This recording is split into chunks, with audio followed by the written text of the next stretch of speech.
Hello and welcome to the Birth Circle's first online meeting. We are figuring this platform out, and we're glad to be able to record this for those of you who aren't able to be here with us this evening. And please let us know if you have any suggestions about how we could improve this format. We're definitely open to any suggestions that you might have. As always, the Birth Circle is a group dedicated to supporting pregnant women, their partners, and new parents. And as a group, we explore all options available to birthing families.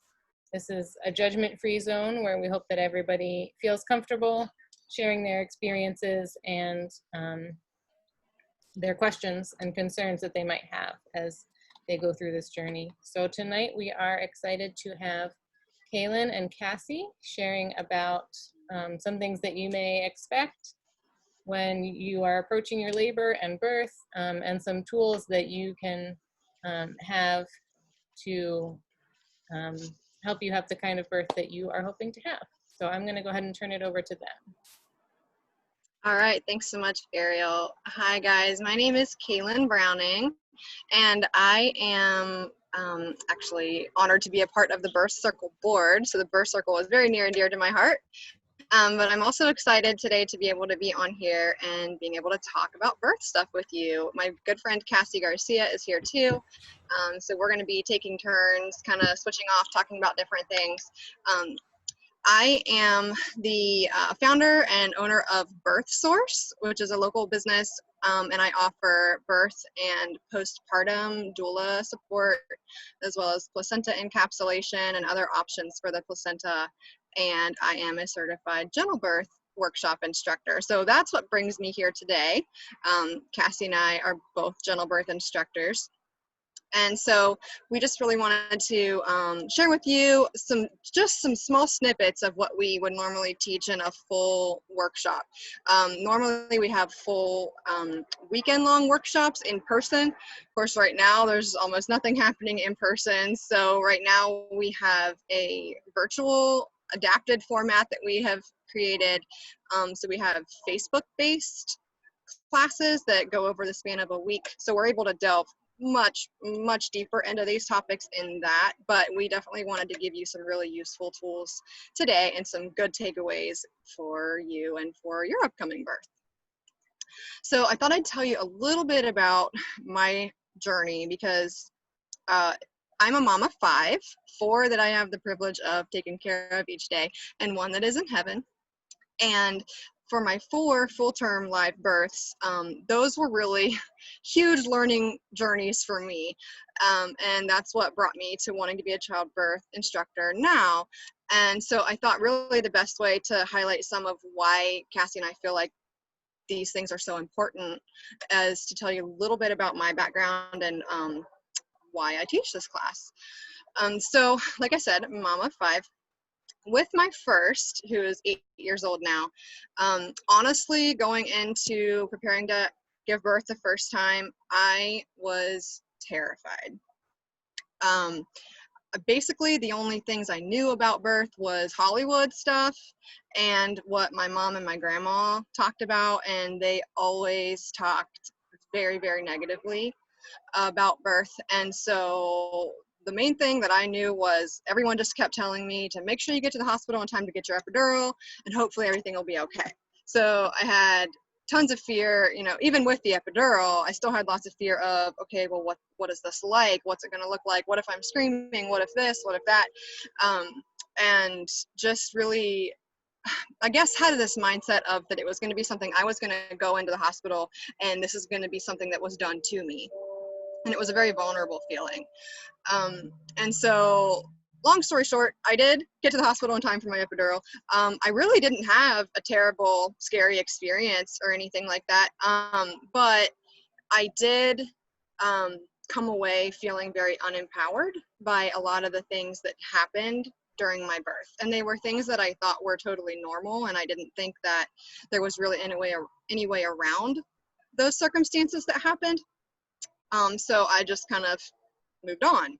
And it wasn't until I was pregnant with my second baby that I stumbled upon some information about a lot of the benefits versus risks of what are routine care practices in most US hospitals, and realizing that for certain people, a lot of the standards are not necessarily what's going to be best. And so it's a very individual thing.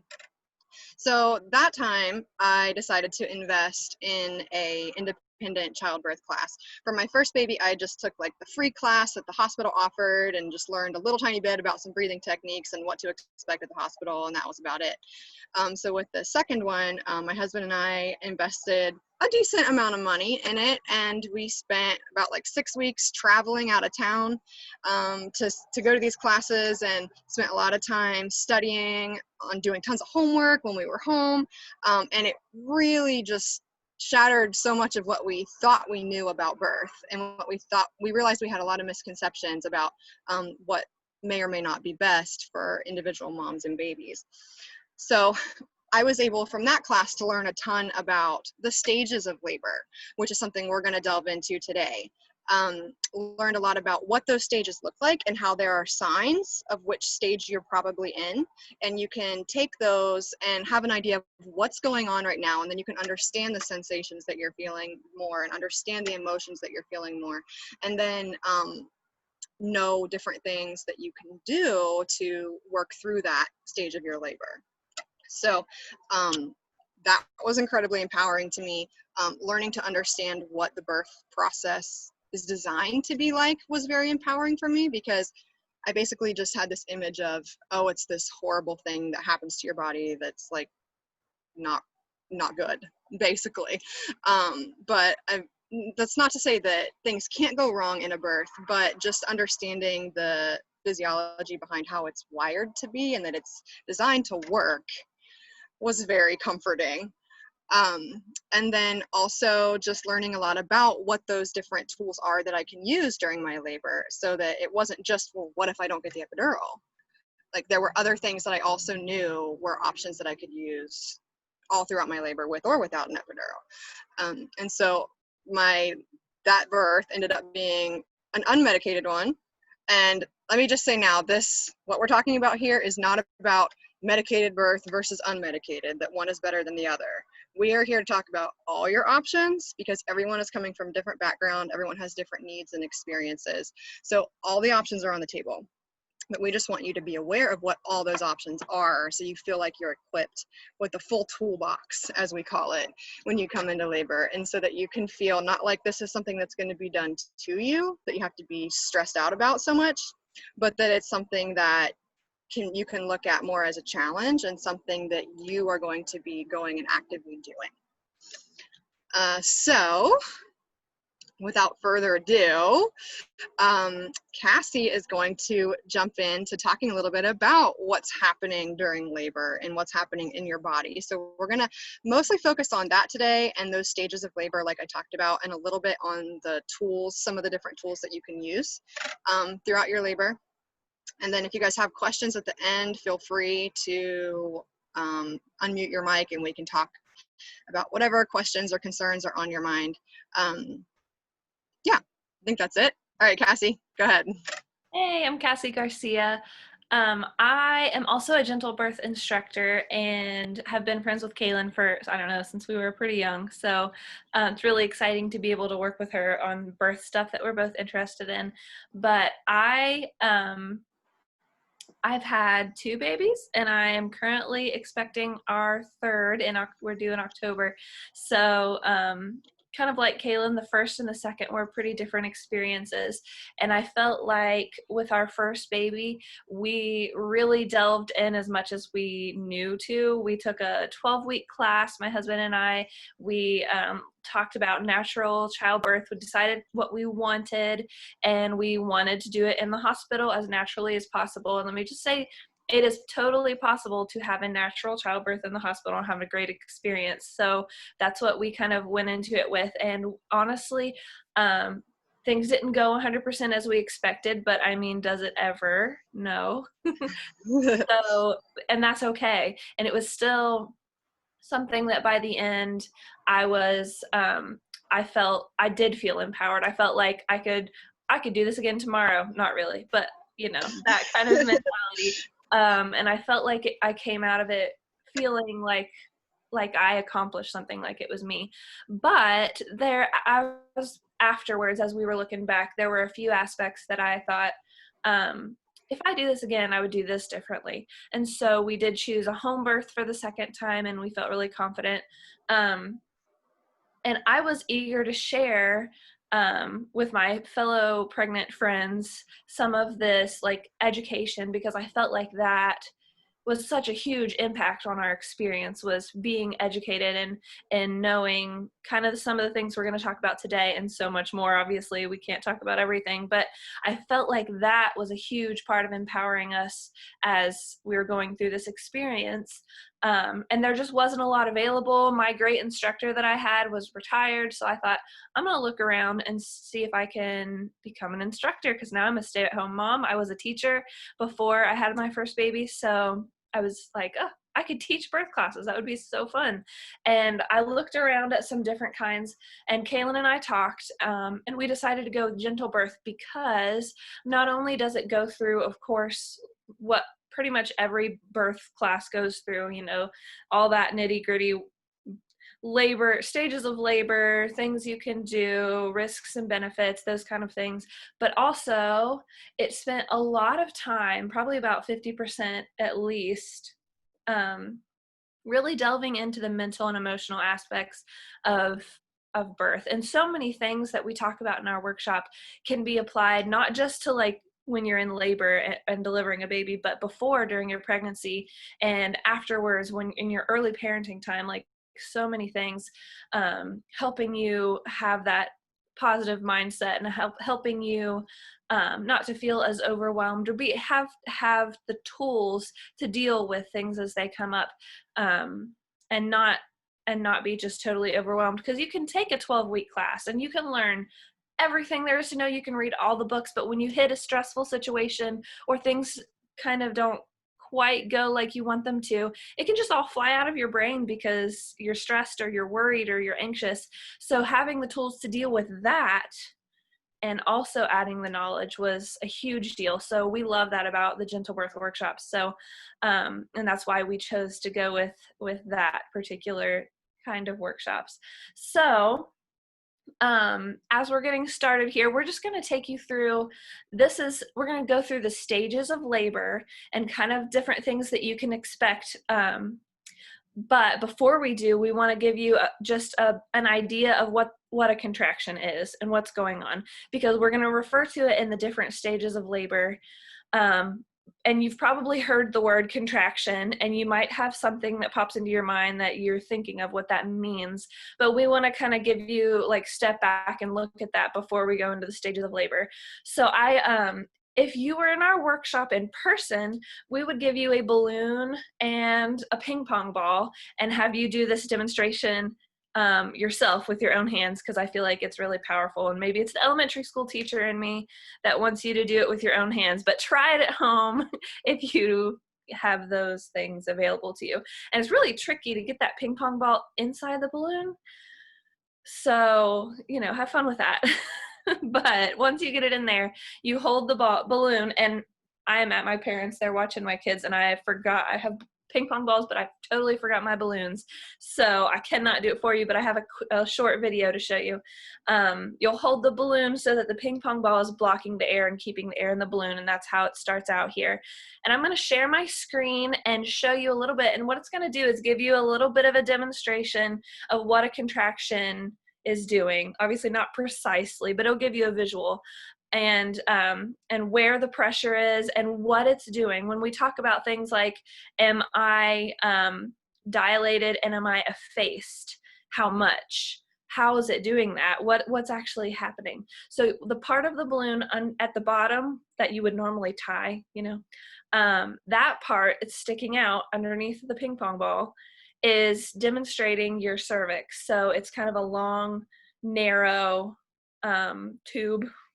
And as the contractions continue, you'll see it get shorter, and you'll also see it get wider as it gets closer to letting that ping pong ball shoot out of there, which your baby's not going to shoot out of there. But just real quick, okay, I'm going to show you, let me share my screen here and give you a little bit of a visual of what this looks like.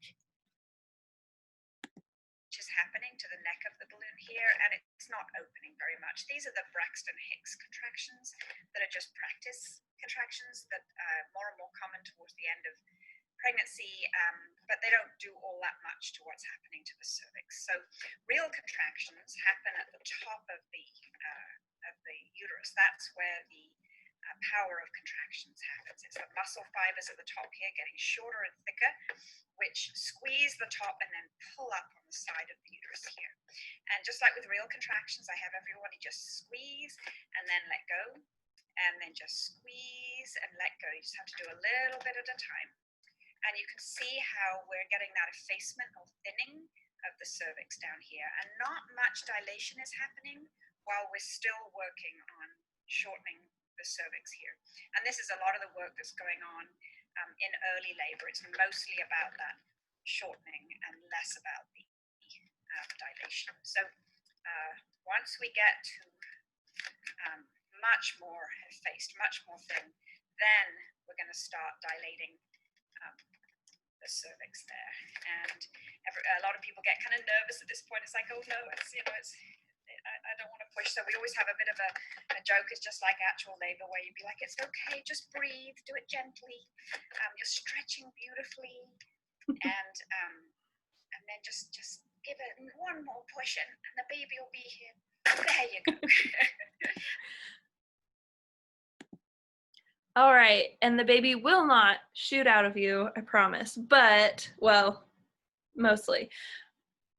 But that is the general idea, and I hope you could see there, and it's really neat if you can do it yourself, because you really can feel, okay, so I'm feeling this maybe pressure and the crampiness, or like these waves of pain or tightenings.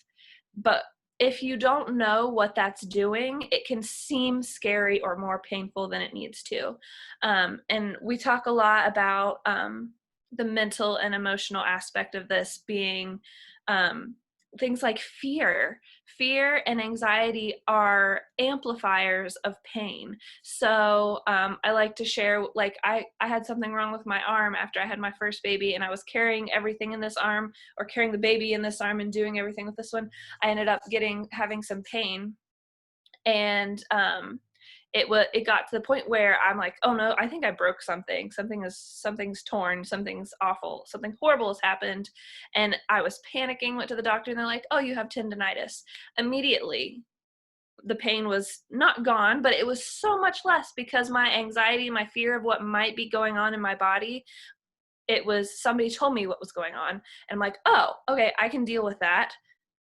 And now I just need to look for tools, what to do about that situation. But the pain, even though nothing changed, went down. So if you can get a visual of what a contraction is doing, that first contraction you feel, or the first, even the Braxton Hicks ones, like she talked about at the beginning, that aren't super, they're not really accomplishing a whole lot, just getting ready. When you feel that, if you don't know what your body's doing, you don't know what's going on, that's going to amplify pain, and your brain's going to freak out, and you're going to be like, ah, and you're going to feel more pain because you're fearful or anxious. So when you get that visual, okay, my body is working towards something, this is what it's doing, then that can really help. That without any other, and we're going to talk about some other things to help with pain also, or different kind of management tools, but just the knowledge of what your body's doing can definitely help. And Kaylyn's going to give you some more visuals here. Yeah, okay. So I'm going to share my screen now. Okay, so we were talking a little bit about the contractions, and Cassie was talking about how, of course, that balloon idea is not exactly to scale. Hope you can see this. I don't know why it's doing it quite like that, but okay. You see the red line with the contraction?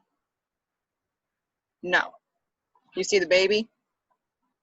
Okay, that's really weird, but that's cool. That's what I actually wanted it to be. So, okay. So what you're seeing here is a much more accurate representation to scale of a baby in a uterus. And so you can see at the towards the bottom there, you can see that neck, and it's really small on my screen, so I'm moving forward. So that is the cervix, just like the bottom of that balloon that Cassie was talking about.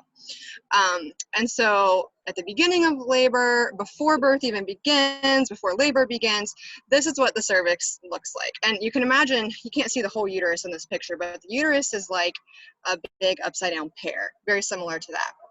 So that's the shape that you can imagine there. And then the cervix is what we need to thin out, so get thinner and thinner and open up, which is dilate, the term you always hear about. How many centimeters dilated is she? That's what we need to happen before baby can begin to actually descend into the birth canal, that short vaginal opening, and out into your arms. So this just shows you a little bit, these 4 images show you some of the progress, some different images of stages of that process. And you can see the cervix continues to get thinner and open up bit by bit, more and more, until in that last picture all the way to the right, there's no more cervix in the way. So this is when what we call the second stage would begin, and this is when mom would begin pushing baby down and out. So that's just to give you a little bit of a better, more real picture of what that looks like. And I'm going to try. Okay, now do you see the contraction? No. What is it doing? Hang on. Sorry, guys.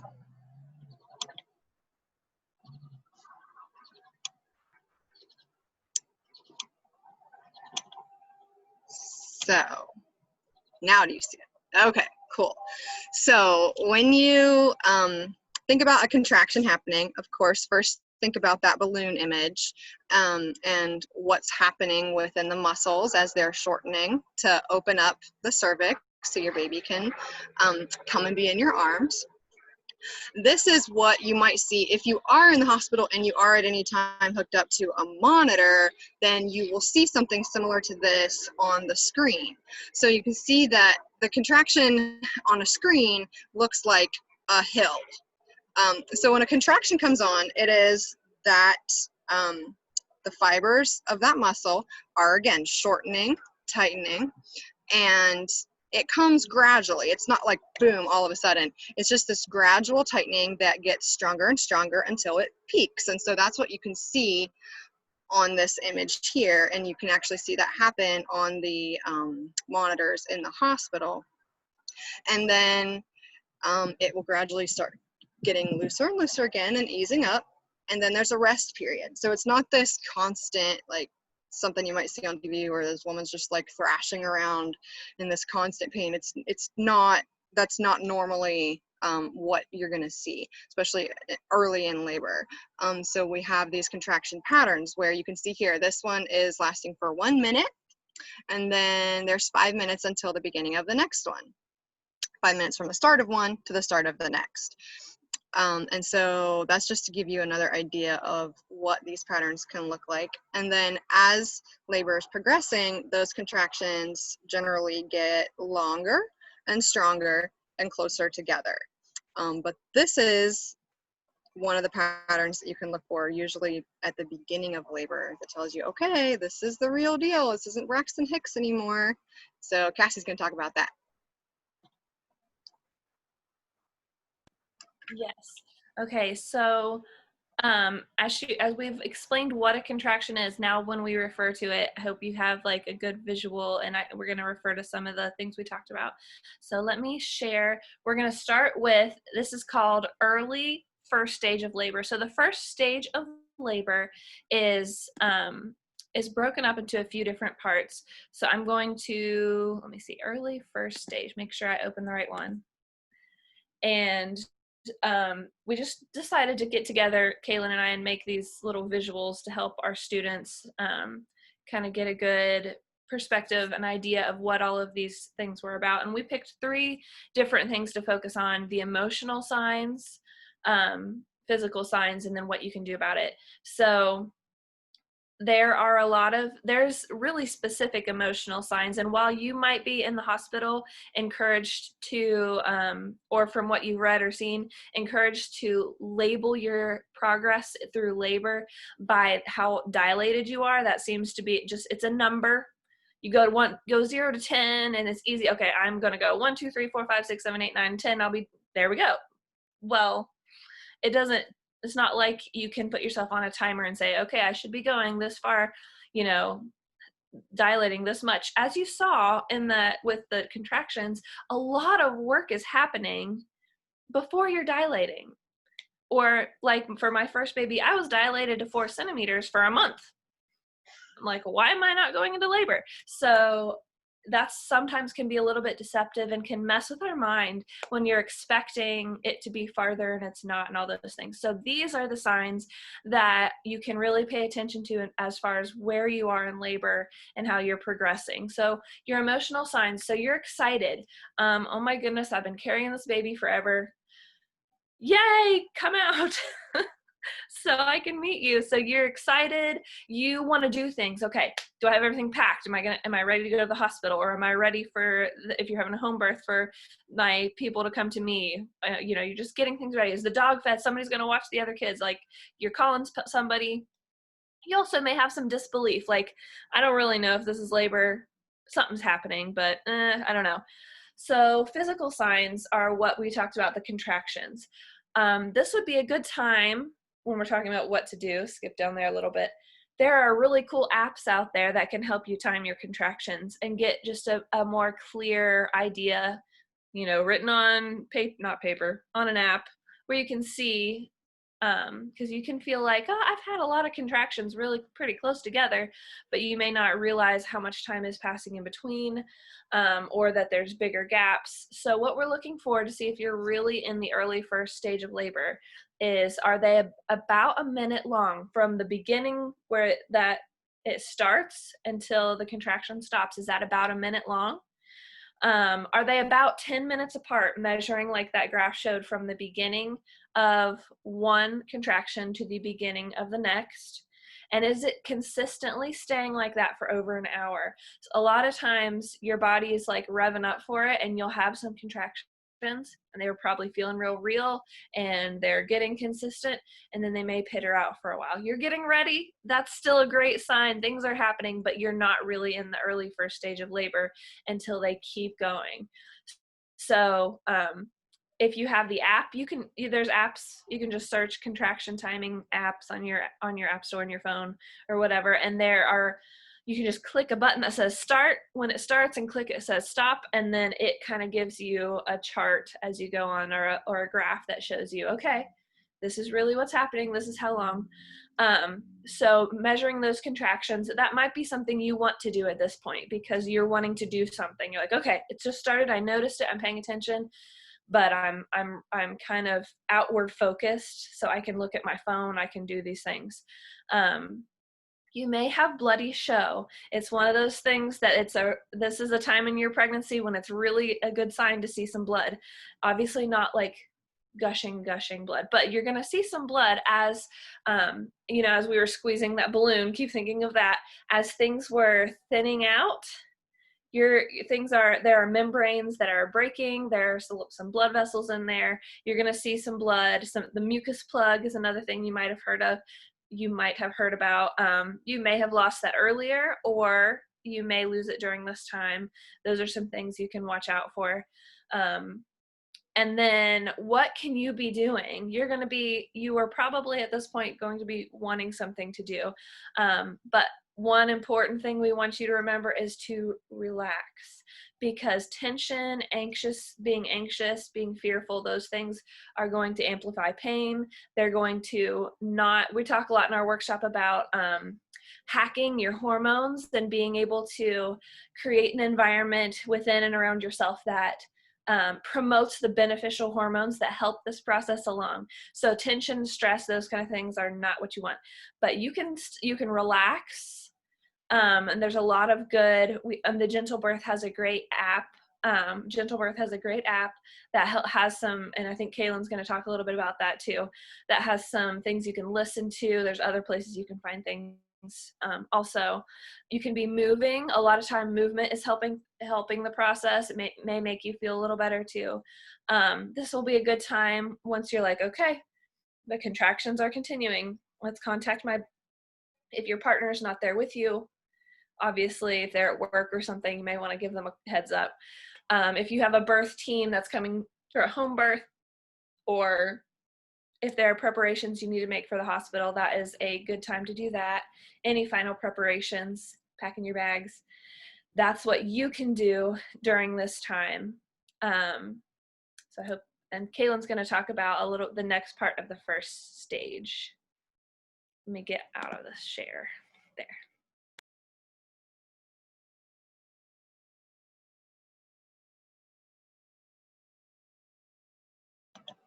All right. So the first stage, we're in the second part of that first stage now.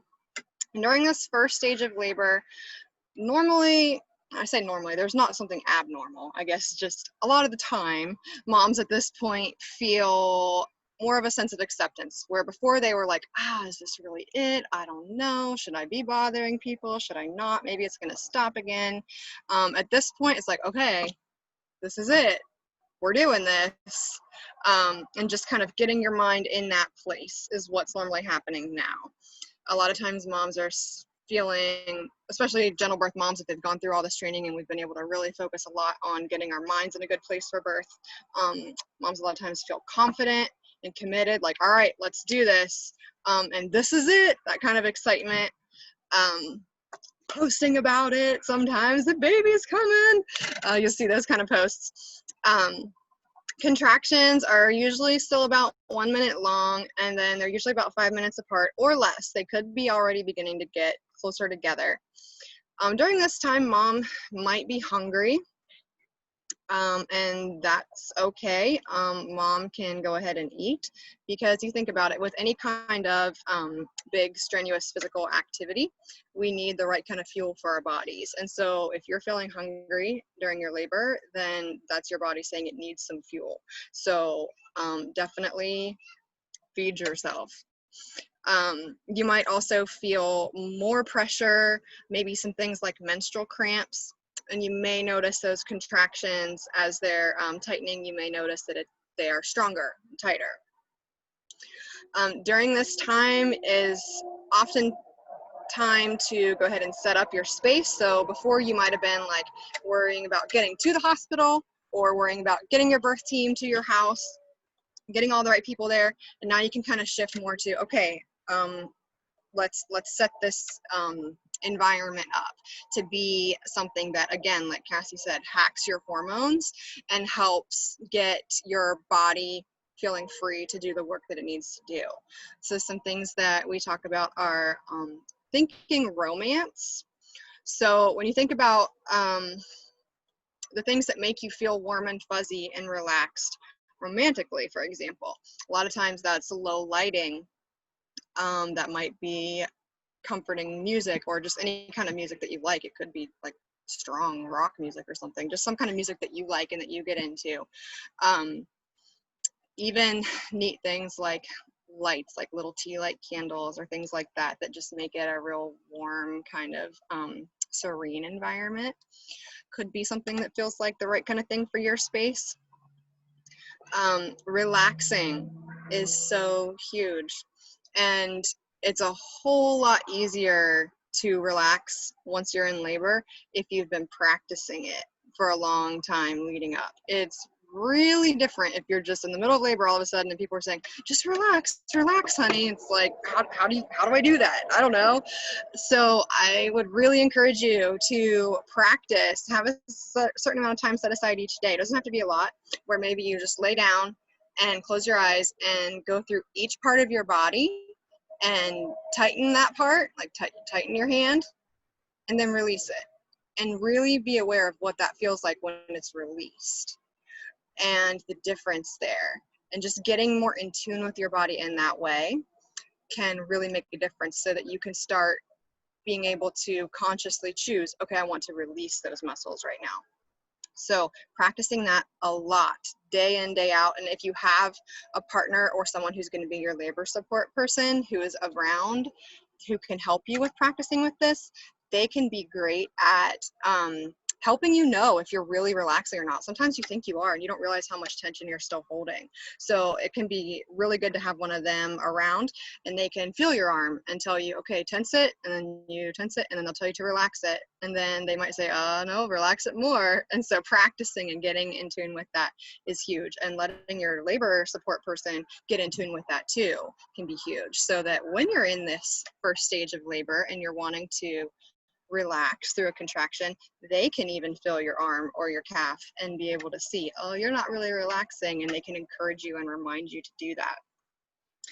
You might still want to be timing contractions, even, and I'm not saying you have to, it's just a lot of moms do like to do that at this point, so they can still have an idea, okay, this pattern really is still continuing, yep, we are making progress, or oh, maybe they're getting a little bit closer together now. So that's something that you might still be doing. You can be moving. Again, movement is going to help things keep going, help baby get in a good position. It's going to, walking around helps your pelvis to shift so that baby can get down into that area he needs to be in better. Rocking in a rocking chair, sitting on what we call a birth ball, which is like the workout balls. It is a workout ball, but we call it a birth ball.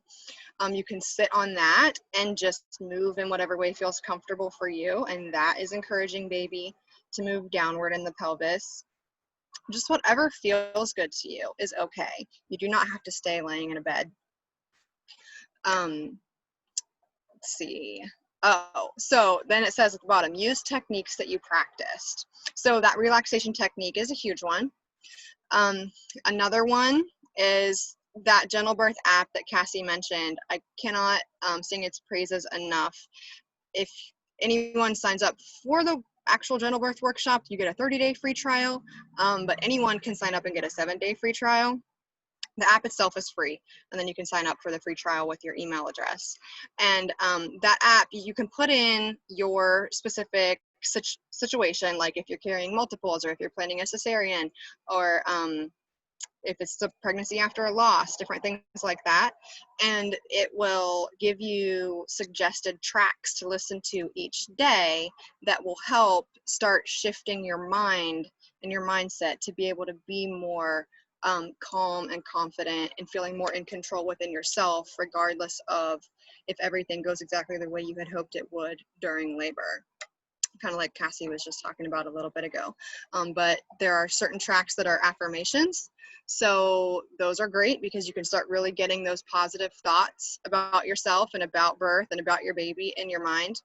But you wouldn't have to use the app for affirmations. You can Google birth affirmations. There's so many, and figure out which ones resonate with you and write those down. You could have them on little cards or have them saved in your phone so that you can remind yourself of those during labor. A lot of other techniques, there are so many different comfort measures. One is acupressure. That's something that you can Google to find out more about, or talk to us. There are lots of different acupressure points that you can use, or a labor partner can use to help with different scenarios in labor, whether it's trying to help things pick back up if they've stalled, or to help with comfort, different things. There is the TENS unit. If you've ever been to a chiropractor's office, you might have used one of these before. They're little sticky pads that you can stick on your back, and they have wires connected to them to a little box, and it just sends out tiny electrical pulses that feel kind of like tingling, and you can use that and put that on certain places on your back in labor, and that sensation of that tingling on your skin can actually block some of the labor sensations. There's a theory that only so much sensory information can come through your spinal cord into your brain at one time. So if someone is massaging you during labor, that sense of touch can override some of the feeling of the contraction itself and help. So same idea with the TENS unit, same idea a little bit, that's a part of the idea behind the acupressure. Another thing that also goes along with that idea is water.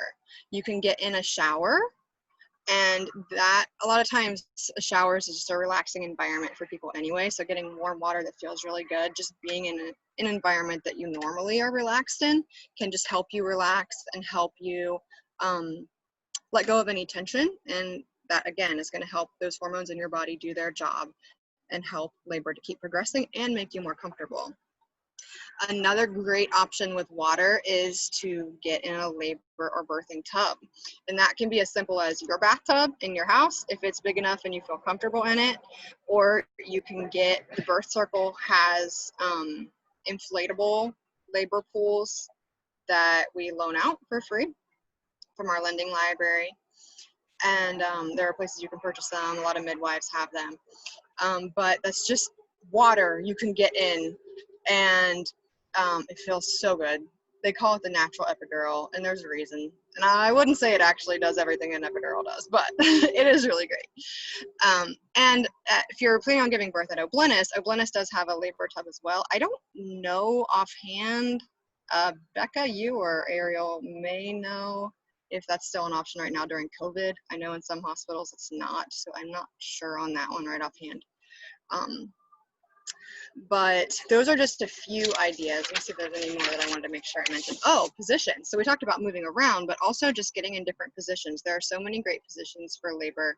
Squatting is one great one. And I will, when this is over and we post it in all the places we post it at, if there's a place for comments in each of those places, I will put a link in the comments to a sheet that has a bunch of different examples of good labor positions. And it also talks a little bit about good times in labor for each of those positions, or if something specific is happening in your labor at that time that you're trying to work with, you know, this position might be a good one to try. Those are all really good tools. Aromatherapy is another one. So if you like essential oils, having something like that around can be helpful. Just make sure you don't rub it on yourself, because moms in labor can change really quickly, and what feels good one minute can feel great, and then all of a sudden it doesn't. And so if you love that smell one minute and then the next minute you hate it, you can't get it off, that's not cool. So I would say put it on a cotton ball or a rag and sniff it. Don't rub it on yourself. So those are just a few of the ideas of things that you can do that are in your toolbox, as we call it, aside from the more commonly known medical options, that are all options on the table for you. And if you're interested in more about these, we're really just glossing over them right now, but there's so much more that we can share if you want to reach out to us after this. We can help answer your questions, but that's a few of those ideas. So I will let you take it away, Cassie. All right. And somebody mentioned when you talked about being hungry, about eating and hospital policies. So Yeah. we can talk about that more at the end when we have questions. Kaylin, I think yours, you have to take your screen share down so I can share the next one. Okay, thank you. All right, so we're still in the first stage. This first stage, I want you to think about what was going on when that balloon was being squeezed and the ping pong ball was making its way down, but just very gradually. And that was a very quick demonstration. It lasted like a minute. Obviously, your labor is going to be much longer. Everybody's is a little bit different. Huge variety in how long it may last. So we're not timing anything. We're not saying this part's going to last this long and that part's going to last that long. But I'm saying that when you are in that first stage of labor and it seems to just be going on and nothing is happening, maybe they're doing cervical checks and nothing seems to be changing. It is changing. That is not the only indication that something's happening. Your baby is getting into position, things are happening, your body, you feel like you're doing so much work and you're getting you're going through each contraction, you're just focusing on the moment, and your body and the baby are doing amazing things during this time. So we're still talking of first stage of labor. Oh, I put this says early. Let me get to the correct one here. Wait, do you see the late? It says late. Okay. I see late. Well, I don't know. Mine is doing what? Let me try to get back into it here. Yeah, that's the way mine was. It wasn't, I couldn't see the thing that you could see. Okay, well, I want to see it because I'm going to get out of early first stage. Okay. Okay. Let me go back to sharing. Sorry, guys. We're going to talk about the late first stage. Let me see if I can see it. There it is. Can you see late first stage? Okay. So still talking some emotional signs where you went from kind of being excited, this is happening, acceptance, now it's getting serious. And whereas at one point you may have been talking to somebody in the room, you may have been checking your phone, you may have been talking to people, hey, this is happening, whatever you may have been doing, getting the room ready, making sure this is taken care of. Now you do not feel like doing that. Now you've gone from outward focus to inward focus, and it's getting serious. You might be annoyed by noises going on. So skipping down to what you can do, that partner or your birth team or whoever's there to support you, what they can be doing is making sure this is a quiet, safe space for you, so that if somebody's coming in just talking, like in the hospital, doctors or nurses may be popping in just to check on you, they can help make sure that as they come in, they're doing so quietly, because you've got this, put that do not disturb sign, you've got this, leave me alone, I'm inward focused, and you may just not even be aware of if somebody's walking in or out. Like, I remember during my first, I was in the hospital and there were a lot of people in and out, and I didn't, as long as they were fairly quiet and they weren't like cackling with laughter or anything, I was just in my zone. So, and even at my home birth, I know that the midwife or the assistants there, they were doing some intermittent monitoring where they were checking the heart rate of the baby through a contraction. And they did that when I was in the labor pool. They did that whatever position I was in, they just popped in. And honestly, I think I got a picture. Somebody took a picture with one. I was like, what are they doing? I had no clue. I was just totally focused and on myself and what was going on in my body, on the contractions and dealing with them. So the contractions at this point you're not going to want to time them, probably. You're going to be, it's like, instead of start, stop, you're going to be just dealing with them. And they're probably going to be a little bit more intense. They're working harder because you're moving the baby a little lower, things are happening. They're going to be closer together. They may still follow a pattern, but they're definitely going to be getting closer together at this point. And it may put some pressure on the bladder. It might be something you want to do if you're not in a hospital situation where you can't. Go to the bathroom often for several different reasons. But for one, if you have a full bladder, there's more pressure. There's just not as much room down there. So if you continue emptying your bladder, then that will help that pressure a little bit. At this point, you're probably not going to be hungry or talkative. Things are a little more tense now. Emotionally tense, physically there's tension. What you don't want is tension in the parts of your body that you can control. The jaw is a big one, and it's not really connected, but it is. Your jaw and your face show if you've ever been stressed or tense, and then you get like this ache in your jaw because you don't realize you're clenching your jaw. It's a big one.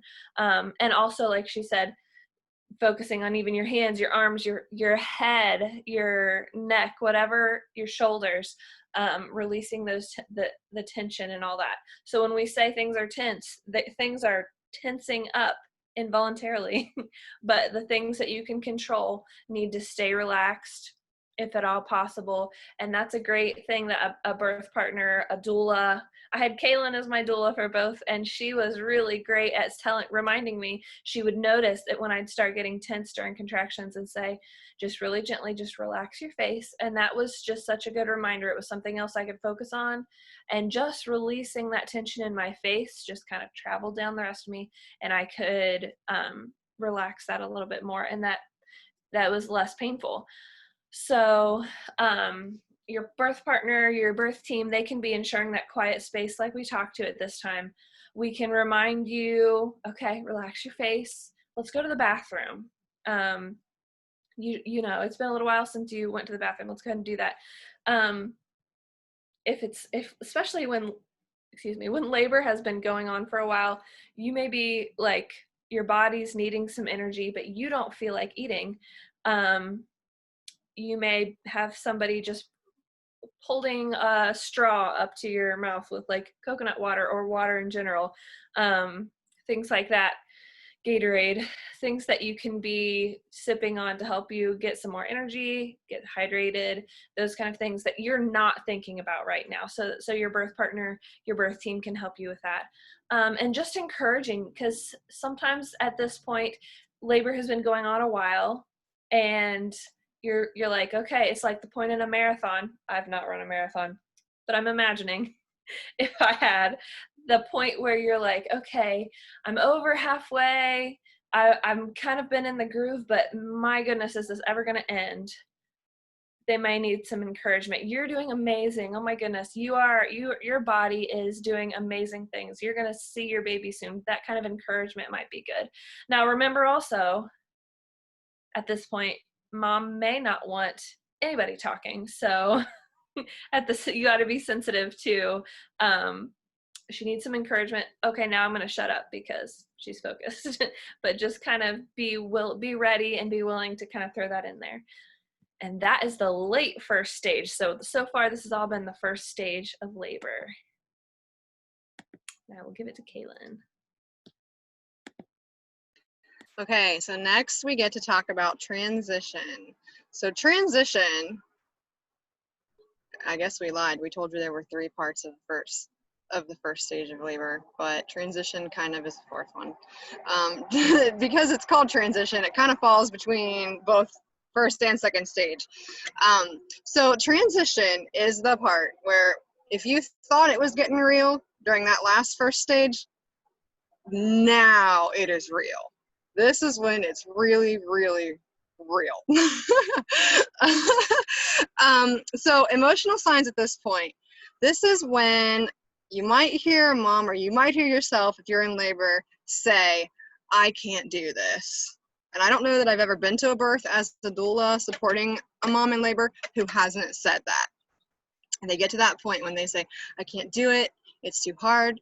If they were planning on an unmedicated birth, that's when they might be saying, get me some medication right now, I don't care. I had a home birth client recently who was saying, take me to the hospital right now, just take me to the hospital, get me something, I can't do this. This is happening because the contractions are getting stronger. They're getting even closer together. They may be continuous. They may be like one on top of another. So as one is ending or as it's peaking, you feel another one coming on. And so it can be a very emotionally shaking time because there's so much happening. Because at this point, we have now pretty well mostly dilated and effaced the cervix. It's mostly ready for baby to be born, or to start coming down the birth canal to be born. But everything is shifting within your body. Baby's getting in a new position. The mechanics in your body are getting ready to change to start pushing baby down. So it's just this whole shift that your body is going through. And even if you don't feel scared, at one point with one of my babies, I remember I didn't feel scared or anything, but all of a sudden I just felt overwhelmed. There was nothing I was worried about, but I just felt the feeling, and I started crying, and I was like, I don't know why I'm crying. I'm okay, but I just feel this. And I was really glad to have learned from my classes that when I felt that, it was okay, because that means we're almost done. So that's the thing I want to highlight the most is, yes, transition is hard. It's usually the hardest part of labor. But number one, it's also usually the shortest part of labor. It's usually only like half an hour to 2 hours. It doesn't last that long. And when you notice that, you can know, okay, we're almost done. Like, I almost am to the point where I get to start pushing this baby out. And pushing baby out is usually a kind of relief. So it's like, okay, we're getting there. So partners often can be supporting and encouraging at this time, just again, really leaning into all those relaxation techniques and all of those comfort measures that we'd already talked about. Some of the things that might have been working all throughout the first stage for you may suddenly just not be working anymore. And that's okay. It just means you and your birth team need to keep trying new things until you find something that's going to help get you recentered again. Really going back to those affirmations that really hold a lot of meaning for you. Just all of the things we already talked about, just revisiting those, figuring out, okay, what's going to work now so we can get back in the zone and get back in that place where I feel in control emotionally. And I say all this, but also there are GentleBirth parents who have gone through all this training, who have spent a lot of time practicing with the app and really conditioning their mind, who don't even notice transition. And the staff at the hospitals or the birth team, wherever they are, is sometimes like, whoa, I didn't know the baby was getting ready to come because I never noticed she was in transition. So it doesn't mean that this actually always has to happen. If it does, it doesn't mean you did something wrong. It doesn't mean you failed. It's just something to be aware of. And so really at that point, it's just time to take one contraction at a time and know that baby's going to be here soon and you're almost there. Okay. Go ahead, Cassie. All right. So for me, even though I had the education to know what that transition is exciting and it's a great thing that means your baby's almost here, I still, both times, I think the words "I can't do this" came out of my mouth both times. So even with that knowledge, I was still finding myself, those words coming out of my mouth. So totally okay if that still happens.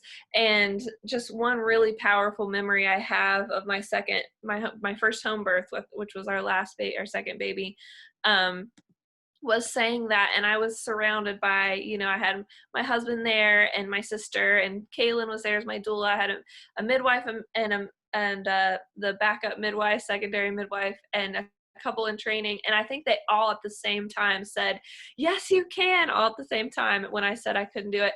And then all this like encouragement, and like it's gonna make me cry to even think about it, because it was a big part of the transition for me. So having those great support people. I know it's a little tricky right now with COVID and everything going on, but there's a lot of options to talk about later, but it's so important. But let's talk about the second stage, because transition, it's kind of like you might be a little nervous about labor and birth, but by the time you get to the end of your pregnancy, you're like, oh my goodness, I don't even care, just get this baby out. Well, transition is kind of that kind of makes that difference. Like, okay, this was so, like Kailyn said, it may not be crazy for you, but it's probably got a lot of sensations in it that are tense and powerful, and a lot of things going on, and it's just intense time. Your body's really revving up for something. And then so when that second stage hits, instead of that maybe the feeling of being overwhelmed or I can't do it, it's like this calmness hits you. And probably those women in the hospital asking for the epidural at the last second, by the time they get it all set up and ready to go, they may be here. It goes quickly. They may be like, never mind, I got this. It's this calmness sets on you. You're thinking about your baby. You're determined, like, okay, get out of the way, here I go. So the contractions are changing at this point. During transition, things are changing. They're going to be, but at this point in the second stage, they're going to be expulsive, meaning not explosive. Expulsive, meaning you're getting something out. If you've, it may be something that all of a sudden you feel, it may come on gradually. It may be like, I feel like I have to poop, like I feel like I have this urge to bear down, I have to push, and you may feel things are stretching or burning. You usually feel some sort of like a bowel movement kind of feeling, and it's a relief, even though all of those things don't sound particularly comfortable. Compared to transition, it's a relief. You're relieved, for one, that you may have been in labor for any amount of time by this point, that you've been feeling like kind of you're doing the same thing. What am I accomplishing? Well, now things are changing. This is something different. This feels different. Okay, I can do this. Your partner or your birth team at this point, when there are little pauses during between contractions, remind her to relax. You may not have to. She may actually fall asleep. Mom may fall asleep between contractions at this point. Like, it's over. Okay, another one. Like, there's just this total, your body's taking a rest in between. And where you had some constant contractions, maybe at some point during transition, there are going to be a little bit of breaks here. And you're going to want to find a good pushing position. That's another thing that you can do. So talking about that real briefly, you may be familiar with what you may have seen in movies or on TV or anything, or anyone that you know may have experienced. The really typical one right now is just laying on your back with your feet in the stirrups. The doctor's there and they're telling you, or the nurses, they're telling you when to push. That's super common still in a lot of places. That is not the only position for pushing. So we just want you to be aware, and not that there's anything wrong with that. For my first, that's where I was. And you're capable of that. But there are other positions that may put you in a better position, and a better way to work with your body, work with your baby, work with gravity, and help get that baby down while you're pushing. So squatting,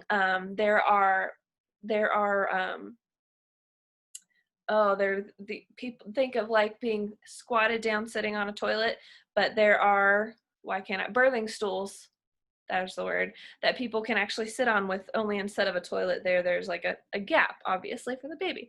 But those are tools available. You can be on your hands and knees. For my second, I used a peanut ball, it's like a birth ball, like an exercise ball, but it's in the shape of a giant peanut. And it gave me something to lean over as I was kind of on my hands and my knees, but I needed some extra support. But being forward helped get the baby positioned to make his exit a little more easily. So just the difference between my first and second birth, which is just totally just my experience, depending on the shape of your pelvis and what's going on with baby, they may need to at this point be moving in some way to navigate that pelvis to get out of there. So my particular case, when I was on my back, I had a lot of back labor. It was a couple hours of pushing. It was very intense and difficult, but I totally did it, and it was amazing. But for my second one, being leaning forward instead of on my back made a difference. It was half an hour of pushing, and the baby still had to make the same kind of turn, but was able to do that with a lot less effort from me. I was able to work with my body a little differently. So just be aware there are different positions you can be pushing in. And I didn't want to move during my second. I was like, wherever I was, don't move me, I'm focused. But my birth team and they were able to encourage me, okay, let's try this position, because this is gonna be a little, it looks like you're gonna need to turn this way, or you're gonna need to be leaning forward. And so they were able to help me, because I was having these contractions that made it difficult to focus on getting positioned. And so having a birth team on the same page as you that's able to support you is a great thing. So second stage of labor, things are happening, and we're gonna get to the third stage. If Kailyn is ready.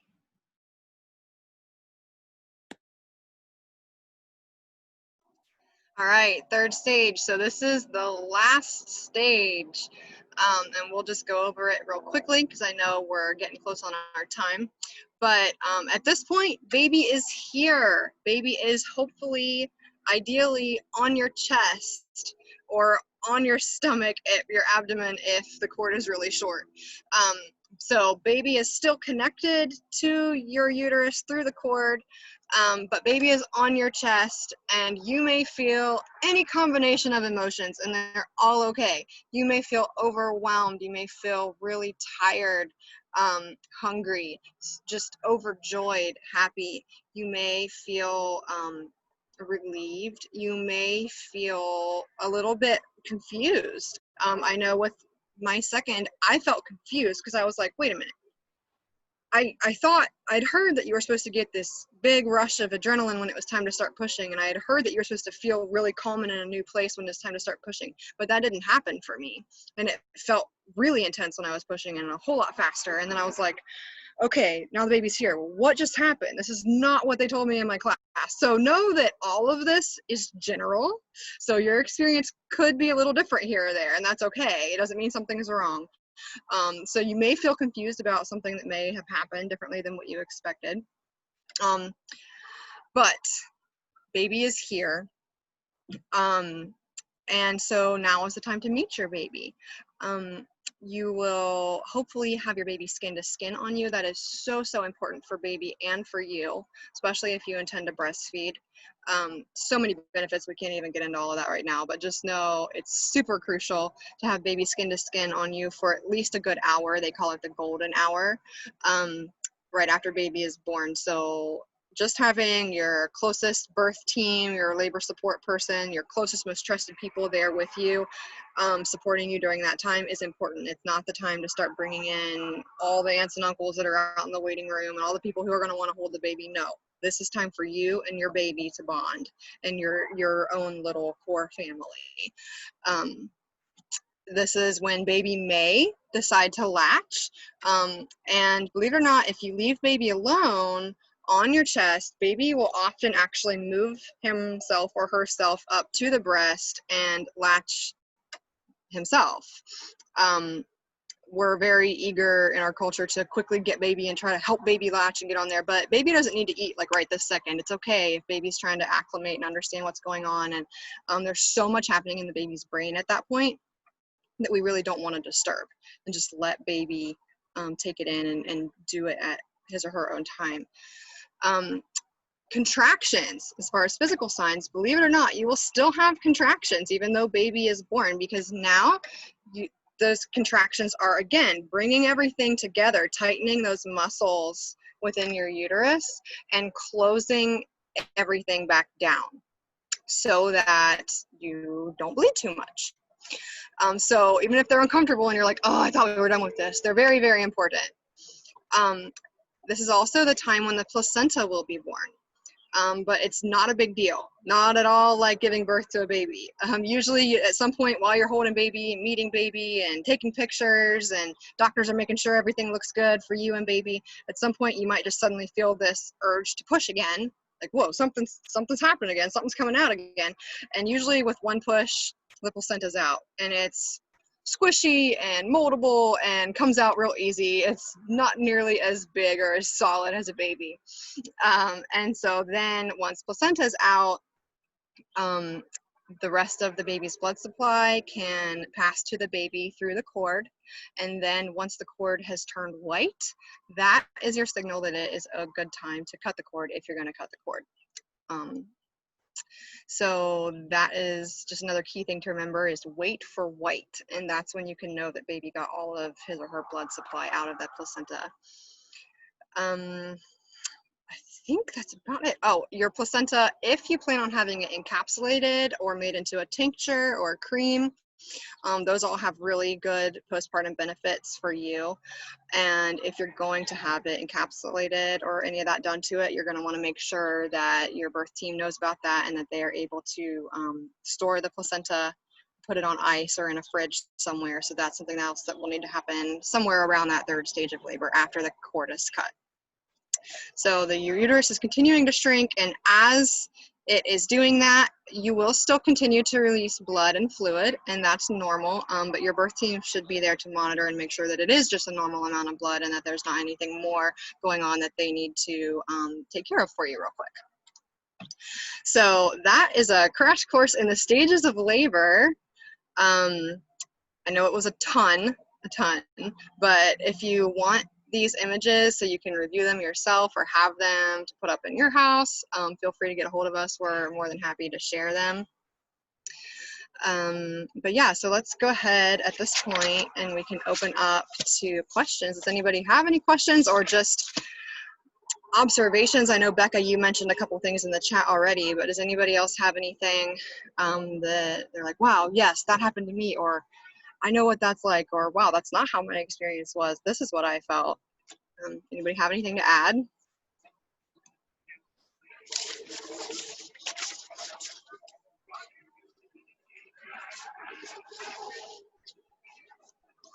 While you're thinking, let me address the eating real quick.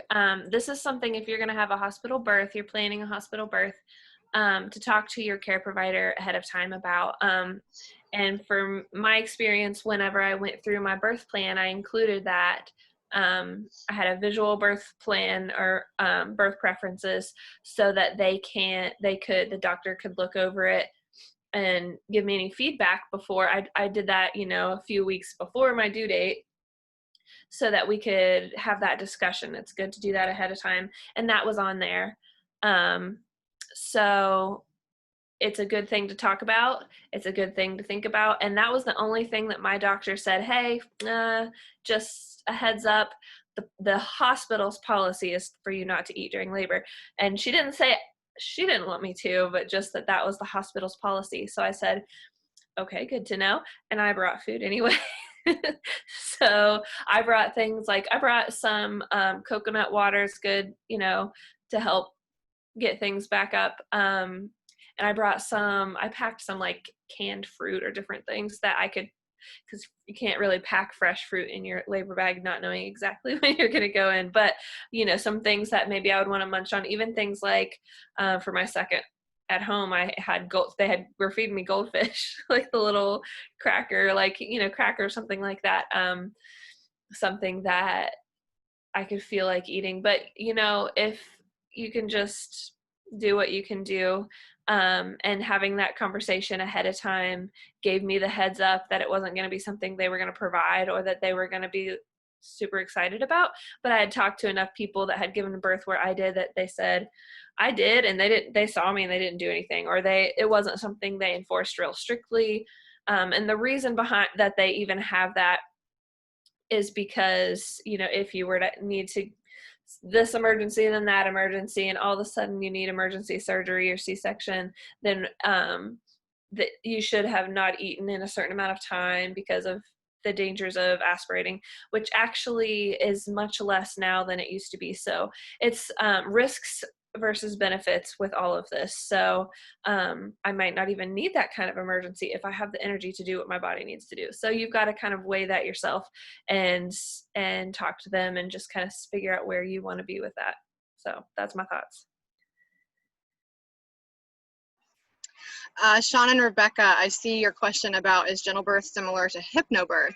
That is an excellent question. And just FYI, my laptop is telling me my battery's low, so if I disappear, that's why. I apologize.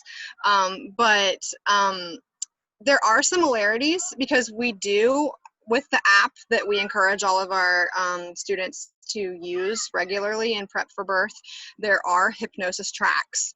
And so we do talk more in depth about hypnosis and what it is, and that it's not really as woo-woo as we often think. It actually is a scientifically based thing. It's just something happening in your brain that can help unlearn a lot of negative beliefs that we have about birth and help put positive realities in our brains. So we do encourage doing hypnosis, but we also focus in a whole lot more on mindfulness practice, which is some practice that helps you to be able to kind of get some distance from your thoughts enough so that you can start to, rather than your thoughts kind of controlling your emotions and derailing you and taking you down this negative spiral, you can learn to recognize, oh, okay, I'm feeling stressed out. It's because I'm thinking about that scary birth story that my friend told me about. Let's see, is that story that she told something that is really necessarily true? Is it something that is even going to pertain to my situation? Does it line up with what I know about birth or what I know about what I'm going to do to help minimize that chance of that happening? It just helps us get enough distance from our thoughts to catch those thought patterns that are going to derail us and correct them with things that are more positive, more based on truth, that get us back in control of our thoughts and our emotions. So that's one thing that we focus on that's different. There's also a difference in content that we cover as far as mechanics of birth and things like that. There's a lot more material that GentleBirth offers than there's just a small booklet, if I understand correctly, that HypnoBirth offers. Is that right, Cassie? Do you have more to add on that?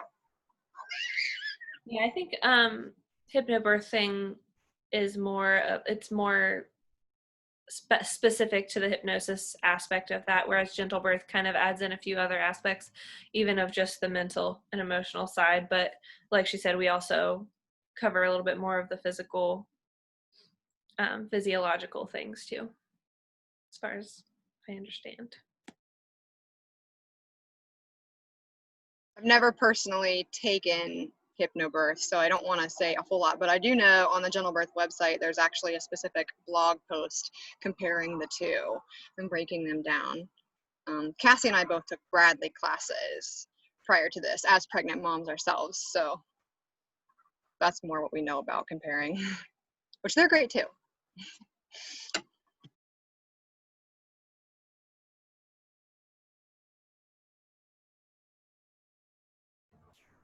Thank you guys so much. Yeah, that was really informative and educational.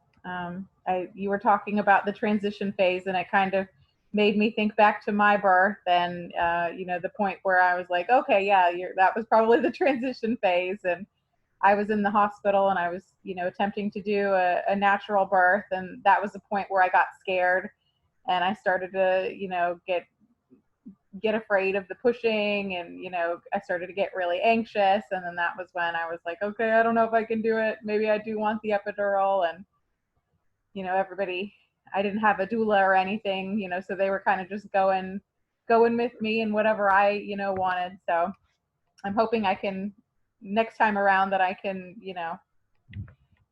do it differently, but yeah. How comforting to know that that's totally normal. Like, even though in the moment, like, I couldn't disassociate with myself enough to go, oh yeah, I remember this is a good thing. But looking back, it was so comforting to know I was right where I was supposed to be. Those were totally normal emotions I was feeling. It's just, okay, that was good. And one thing for the future, Becca, along that line, what you're talking about, when I have doula clients, one thing I always encourage them to do is to come up with what they're going to call their safe word. So that if they have a goal like that, to avoid certain medication options or avoid certain pain medication in particular, then we talk about coming up with a safe word for that point of transition, like zebra, something that's never going to actually come up in labor. And that's the word, because your doula, your partner, hopefully your support people there will know, okay, it's really important to her to avoid that epidural. So when transition comes and she starts saying, oh, I want the epidural, we need to just help encourage her to stay focused on what she really wanted. And so when you come up with that safe word, zebra, then that would be the word that everyone knows about in advance, that if you say zebra in the middle of transition, all bets are off. We're doing whatever we can do to get you that epidural right now, as fast as we can. But if you don't say zebra, then when you're saying, I can't do it, I want an epidural, then your partner just knows to just get in your face and be like, no, remember all the reasons that you don't want this epidural. Remember this, here, you're doing such an amazing job. This is almost over, all those things, just to encourage you through it. But then that way, even the hospital staff you can tell them up front, unless I say zebra, don't take me seriously. Just, just one tip.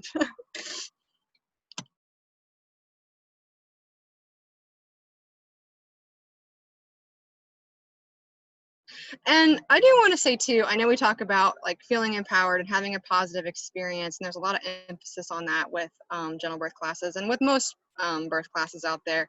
But I wanted to say this early on and I forgot. this is not in any way to invalidate somebody's negative experience. There are so many different factors going on with birth, and we're not here to say that there isn't something that could go wrong. I'll make sure I'm getting my negatives right. And we're not here to say that, you know, just trust birth because everything will be fine because you were designed to do it. But we're just trying to give you a more realistic idea of what's really going on with birth and how it is designed to work. And odds are it's going to work that way if we leave it alone. And then we can be aware and prepared if something isn't quite the way we want it to be. We can be in a better place emotionally to handle it. And if you do come away with some sort of feeling of trauma, or if you have come away with some sort of feeling of trauma from your birth, that is valid too, and that is okay. And that doesn't mean you did something wrong. We just are here to offer these things to help take away a lot of the cultural stigma on birth and help prepare you to have the most positive experience possible in your situation. And just help you know that really positive experiences are possible and they do happen too.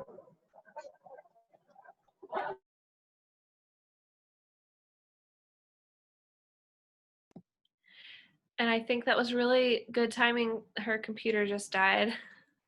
So, but that, I was glad she added that at the end there. So, but that's all we had to say anyway. That worked perfectly. Well, thank you guys so much. That was very informative, and I love your little diagrams. I hadn't seen those before, so that's a great addition to your presentation that you guys have together. So thank you for sharing that. Is there anything that anybody else needed to say before we say goodbye tonight?